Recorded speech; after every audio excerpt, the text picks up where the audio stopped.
22 दिसंबर 2023 जिस तरह से दिल्ली के मुख्यमंत्री और आम आदमी पार्टी के संयोजक अरविंद केजरीवाल को प्रवर्तन निदेशालय यानी ईडी तीसरा समन पूछताछ के लिए जारी कर देती है और उन्हें 3 जनवरी को पूछताछ के लिए बुलाया जाता है, लेकिन उसके बाद 3 जनवरी भी आ जाती है और अरविंद केजरीवाल उस समन पर भी पेश नहीं होते। लेकिन 3 जनवरी और ये जो समन था, ये एक ऐसा समन था अरविंद केजरीवाल को लेकर जिसको लेकर के सबसे ज्यादा कयासबाजी लगाई जा रही थी, सबसे ज्यादा यहाँ पर जो है उम्मीदें लगाई जा रही थी, क्योंकि यहाँ ईडी का नियम कहता है कि अगर किसी व्यक्ति को ईडी समन पूछताछ के लिए जारी करती है और अगर वो पूछताछ में सहयोग न करते हुए भी समन के बाद पेश नहीं होता तो 3 समन जारी करने के बाद ईडी उसके खिलाफ गैर जमानती वारंट कोर्ट से जारी करा सकती है और फिर उसे गिरफ्तार कर सकती है। ऐसी ही संभावनाएं कुछ अरविंद केजरीवाल को लेकर लग रही थी कि क्या अरविंद केजरीवाल तीसरे समन पर पेश होंगे या उसके बाद भी अरविंद केजरीवाल पेश नहीं होंगे,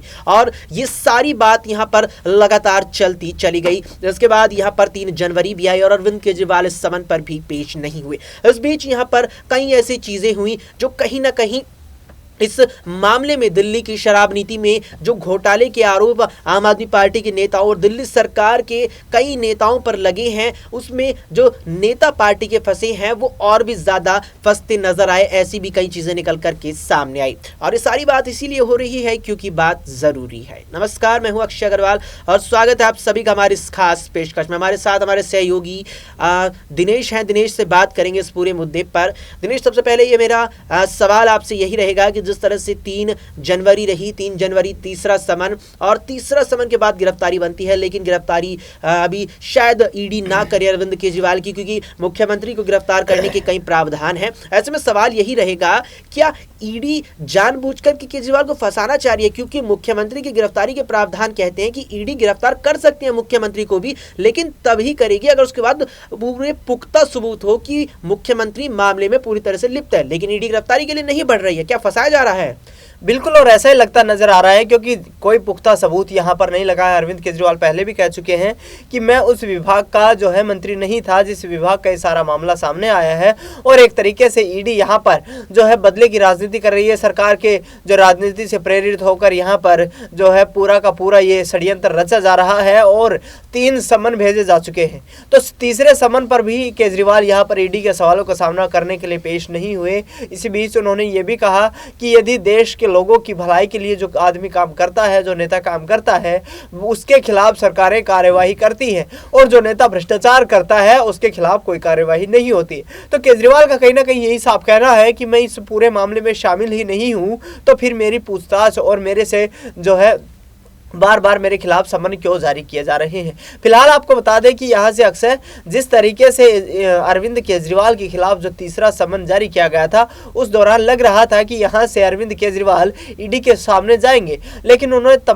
तमाम जो है कानूनी सलाह ली और उसके बाद से कहा कि ईडी ने यह स्पष्ट नहीं किया है कि मेरे से किस आधार पर पूछताछ करना चाहते हैं, और यहाँ पर अरविंद केजरीवाल ईडी को बैकफुट पर लाते हुए नजर आए। ईडी की कार्यवाही के दौरान अरविंद केजरीवाल ने यह भी कहा कि तीनों नोटिस एक तरीके से राजनीति से प्रेरित है। जिस तरीके से 2 लोगों को यहां पर ईडी गिरफ्तार कर चुकी है और कोर्ट से भी राहत नहीं मिल रही है। सबसे बड़ी चीज यह है कि संजय सिंह और मनीष सिसोदिया को कोर्ट से भी कोई राहत नहीं मिल रही है। इसके साथ साथ जो सप्लीमेंट्री चार्जशीट दोनों नेताओं के खिलाफ पेश की गई, उसमें कोर्ट ने यह भी माना है कि दोनों नेताओं के लिए कहीं ना कहीं प्रथम दृष्टया जो एक तरीके का जो प्रतीत होता है, उसमें कहीं ना कहीं दोनों नेताओं की संलिप्तता इस मामले में है। तो यहां से अदालत भी ये मानती नजर आ रही है कि कहीं ना कहीं दोनों नेता यहां पर फंसते नजर आ रहे हैं और अरविंद केजरीवाल को हो सकता है किसी बात का डर सता रहा होगा कि यहां से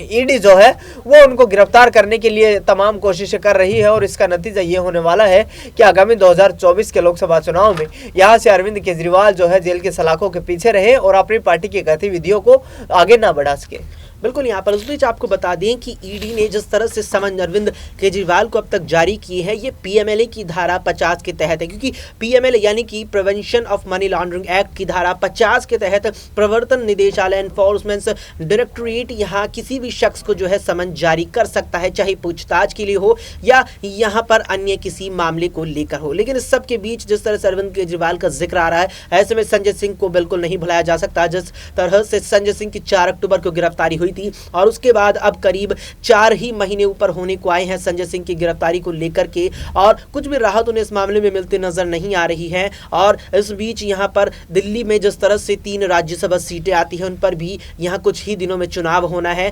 ऐसे में दिनेश, मेरा यह सवाल आपसे रहेगा कि जिस तरह से संजय सिंह जेल के अंदर बंद है और दिल्ली की 3 राज्यसभा सीटों के लिए राज्यसभा में अब चुनाव भी होना है, अगर राज्यसभा यहां सांसद के लिए अपने उम्मीदवार के तौर पर संजय सिंह को आम आदमी पार्टी आगे नहीं करती तो क्या संजय सिंह का राजनीतिक भविष्य ढलान और यहां अंधेर में है? बिल्कुल, यहाँ पर राजनीतिक भविष्य बिल्कुल अंधकार में दिखाई दे रहा है संजय सिंह का। जिस तरीके से 3 जो राज्यसभा के सांसद हैं आम आदमी पार्टी के, उनका कार्यकाल अभी समाप्त होने वाला है और इसके बाद खैर 10 जनवरी के बाद जो है नामांकन प्रक्रिया शुरू होगी और उसके बाद से जो है चुनाव करवाए जाएंगे। तो ऐसे में संजय सिंह के लिए कहीं ना कहीं ये नजर आ रहा है कि अरविंद केजरीवाल भी ये चाहते हैं कि यदि वो जेल में बंद है तो किसी ऐसे नेता को यहाँ पर सामने किया जाए जो आगे आने वाले वक्त में पार्टी की गतिविधियों में जो है फिजिकली रूप से प्रेजेंट हो करके और कहीं ना कहीं जो सरकार है उसके खिलाफ धावा बोले। क्योंकि यहाँ से यदि संजय सिंह को दोबारा से राज्यसभा सांसद बनाया जा रहा है तो पार्टी को उसका किसी प्रकार का फायदा नजर नहीं आएगा, क्योंकि अभी उनको किसी प्रकार की यहाँ पर राहत मिलती नजर नहीं आ रही है। लगातार उनके वकील जो है सुप्रीम कोर्ट हो या राउजावेनी कोर्ट हो, लगातार उनके वकील यहाँ पर जो है न्याय की मांग करते हुए, जमानत की याचिकाएं लगाते हुए नजर आ रहे हैं, लेकिन कोर्ट उन तमाम अंतरिम याचिकाओं को यहाँ पर खारिज करके और न्यायिक हिरासत को आगे बढ़ा देता है। तो एक यही साबित करने की यहाँ पर कोशिश की जा रही है। अरविंद केजरीवाल भी इसी सोच विचार में है कि एक ऐसे नेता को संजय सिंह के स्थान पर आगे किया जाए जो आगामी पार्टी की गतिविधियों में शामिल हो, चुनाव के लिए प्रचार कर सके, इसी के साथ साथ साफ सुथरी छवि का कोई नेता हो जिसका आधार यहाँ पर लोगों के बीच बन सके, जनता के बीच बन सके और जिसके नाम पर चुनाव लड़ा जा सके, जिसके चेहरे पर पार्टी को वोट मिले। और इसी मामले में यहाँ पर अरविंद केजरीवाल जो है वो संजय सिंह का नाम आगे करने से कहीं ना कहीं बचते नजर आ रहे हैं। बिल्कुल, यहाँ पर अरविंद केजरीवाल बचते नजर आ रहे हैं क्योंकि अरविंद केजरीवाल ये भी निश्चित तौर पर चाहेंगे कि जिस किसी नेता को राज्यसभा सांसद के लिए पार्टी की ओर से वे आगे करें, वो नेता 24 के लोकसभा चुनावों में पार्टी के लिए भी कुछ करता, पार्टी के लिए भी कुछ वोट जुटाता नजर आए। लेकिन यहाँ पर संजय सिंह का जिक्र है, संजय सिंह की बात है, तो दिनेश, मेरा आखिरी सवाल संजय सिंह को लेकर आपसे सीधा यही रहेगा, क्या लोकसभा चुनाव जिस तरह से संभावना मई में जताई जा रही है चुनावों के संपन्न होने की, क्या लोकसभा चुनावों से पहले संजय सिंह को राहत मिल सकती है या नहीं? यहाँ से अक्सर कोई ऐसी संभावना नजर नहीं आती है, क्योंकि पिछले 3 महीने होने को हैं लगभग संजय सिंह को गिरफ्तार हुए और उससे पहले आप मनीष सिसोदिया को देख लीजिए, जो दिल्ली आबकारी नीति में मंत्री थे और इसी के साथ साथ डिप्टी सीएम भी बने हुए थे। तमाम याचिकाएं लगाई गई, उनकी तरफ से जमानत की भरपूर कोशिश की गई, पत्नी की खराब तबीयत का हवाला दिया गया, लेकिन कोर्ट ने महज जो दिवाली से कुछ दिन पहले उनको 6 घंटे के लिए जमानत दी थी और वहां पर किसी भी प्रकार के चुनावी कार्यक्रम या फिर मीडिया के सामने कोई प्रतिक्रिया देने पर रोक लगाई थी। तो ऐसे में जब मनीष सिसोदिया को यहाँ पर करीब 8 से 9 महीने कंप्लीट हो चुके हैं और ऐसे में उनको जमानत नहीं मिल पा रही है, तो संजय सिंह के खिलाफ तो ईडी ने कई ऐसी सप्लीमेंट्री चार्जशीट में जो दावे कर दिए हैं जिनके आधार पर अदालत भी अब ये सोच रही है कि इनकी सजा को जो है आगे बढ़ाया जाए। क्योंकि जिस तरीके से माननीय अदालत ने यहाँ पर जो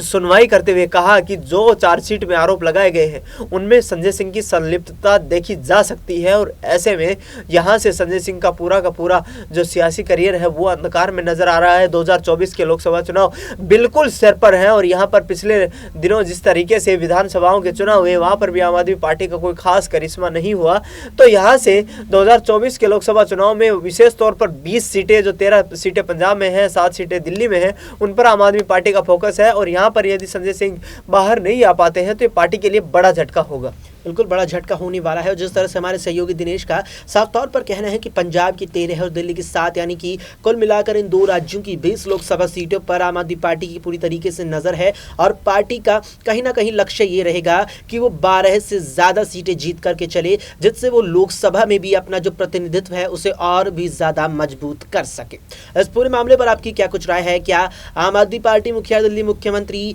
अरविंद केजरीवाल की गिरफ्तारी अब जल्द ही हो सकती है या उन्हें गिरफ्तार